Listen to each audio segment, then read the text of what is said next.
On commence en fait, on a notre matériau en fait de base, ce sont des briques qui viennent en provenance des fabriques, ce sont des ratures de fabrique en fait. Donc la brique qu'on voit là, c'est un matériau noble, c'est un matériau où il n'y a pas de ciment, ce ne sont pas des matériaux faits de récupération de vieux bâtiments. La brique, elle est cassée dans des granulats qui font de 0 à 10 cm environ, en moyenne. Ces granulats de 0 à 10 cm, ils sont ensuite apportés chez nous dans l'usine et cassés dans de plus fines fractions.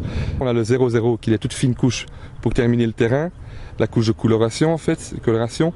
Il y a le 0,2, c'est un mélange spécial avec un liant dedans.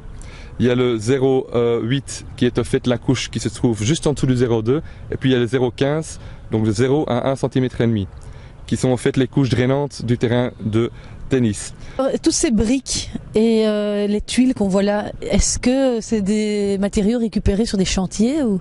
Non, pas du tout. En fait, ce sont des matériaux qui viennent d'usines, donc ce sont des ratures de fabrication qui viennent des grands fabricants, genre Terca par exemple, qui nous livrent les matériaux comme ça directement de l'usine en fait.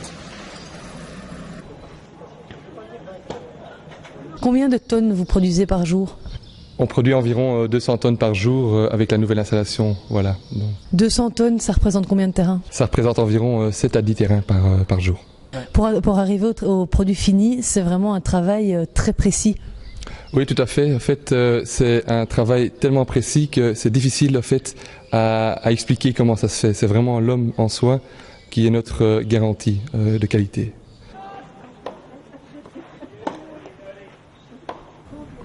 Donc ça, c'est le produit fini, c'est la dernière couche du terrain de tennis. Oui, tout à fait. Le 0,0 qui fait office de couche glissante, de couche de coloration aussi du terrain, une fois fini. C'est produit fait à base de 100% de tuiles qui viennent donc des fabriques. Ce sont des faux de fabrication et on les pulvérise en fait dans une fine poudre comme on voit là. C'est de la tuile pilée, pas de la brique pilée. C'est effectivement de la tuile pilée et pas de la brique pilée comme tout le monde le dit, tout à fait.